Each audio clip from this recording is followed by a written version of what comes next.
ലഹരിയുടെ വഴിയെ പോയി യുവത്വം നഷ്ടപ്പെടുത്തുന്ന ആളുകളുടെ എണ്ണം കേരളത്തിൽ കൂടി വരികയാണ്. യുവതലമുറയെ സാരമായി ബാധിക്കുന്ന വിഷയമായി രാസലഹരിയുടെ ഉപയോഗം മാറിക്കഴിഞ്ഞു. MDMA ഇന്ന് കേരളത്തിൽ സുലഭമായി കിട്ടുന്ന ലഹരിയായി മാറുകയാണ്. ഇതിനെതിരെ എത്ര മുൻകരുതലുകൾ സ്വീകരിച്ചിട്ടും കൈവിട്ട അവസ്ഥയിലാണ് പോക്ക്. സ്ത്രീകളിൽ അടക്കം ഈ രാസലഹരിയുടെ ഉപയോഗം പിടിവിട്ടു പോകുകയാണ്.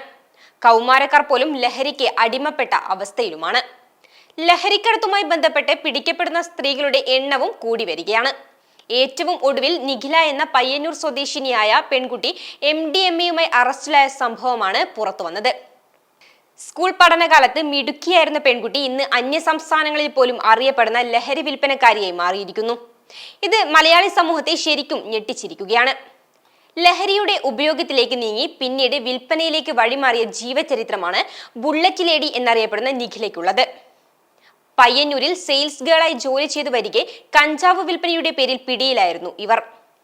ഇതിനുശേഷമാണ് ഇപ്പോൾ ഈ 29കാരി MDMA കേസിലും പിടിയിലായിരിക്കുന്നത്. ഇവരിൽ നിന്ന് 4 ഗ്രാം മെത്താഫിറ്റമിനാണ് എക്സൈസ് സംഘം പിടിച്ചെടുത്തത്. ബുള്ളറ്റ് ലേഡി എന്നറിയപ്പെടുന്ന ഇവർ നേരത്തെ കഞ്ചാവ് കേസിലും പിടിയിലായിരുന്നു. മയക്കുമരുന്ന് വിൽപ്പനയെക്കുറിച്ചുള്ള രഹസ്യ വിവരത്തെ തുടർന്ന് എക്സൈസ് നടത്തിയ പരിശോധനയ്ക്കിടെയാണ് യുവതിയിൽ നിന്നും മയക്കുമരുന്ന് കണ്ടെത്തിയത്. കഞ്ചാവിനേക്കാൾ യുവാക്കൾക്കിടയിൽ MDMAക്ക് താല്പര്യം കൂടിയതോടെ ഈ കച്ചവടത്തിലേക്കും യുവതി കടക്കുകയായിരുന്നു. യുവതിയുടെ അറസ്റ്റ് രേഖപ്പെടുത്തിയിട്ടുണ്ട്. പയ്യന്നൂർ എക്സൈസ് സംഘം മുല്ലക്കോടിലെ ഇവരുടെ വീട്ടിലെത്തി പരിശോധന നടത്തിയിരുന്നു. തുടർന്നാണ് വീട്ടിൽ നിന്ന് മെത്താഫിറ്റമിൻ കണ്ടെടുത്തത്. നേരത്തെ ഇവരുടെ വീട്ടിൽ നിന്ന് തന്നെയാണ് കഞ്ചാവും പിടികൂടിയത്. 2023 ഡിസംബറിലാണ് ഇവർ 2 കിലോ കഞ്ചാവുമായി പിടിയിലായത്. പാക്കറ്റുകളിലാക്കിയ കഞ്ചാവുകളാണ് അന്ന് പിടിച്ചെടുത്തത്. ഇതിനു പിന്നാലെയാണ് ഇപ്പോൾ വീണ്ടും മറ്റൊരു ലഹരി കേസിലും അറസ്റ്റിലായത്. ബുള്ളറ്റിൽ പല സംസ്ഥാനങ്ങളിലും യാത്ര ചെയ്ത് ആളുകൾക്കിടയിൽ അറിയപ്പെട്ടിരുന്ന യുവതിയാണ് നിഖില.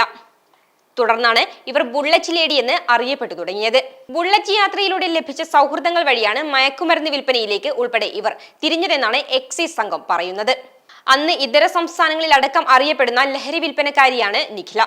ചെറു പാക്കറ്റുകളിലാക്കി കഞ്ചാവ് വിൽക്കുന്നതായിരുന്നു നിഖിലയുടെ രീതി. അതേ മാതൃകയിൽ ചെറിയ അളവിൽ മെത്താഫിറ്റമിൻ വിൽക്കുകയാണ് യുവതി ചെയ്തു വന്നതെന്ന് എക്സൈസ് സംഘം പറഞ്ഞു.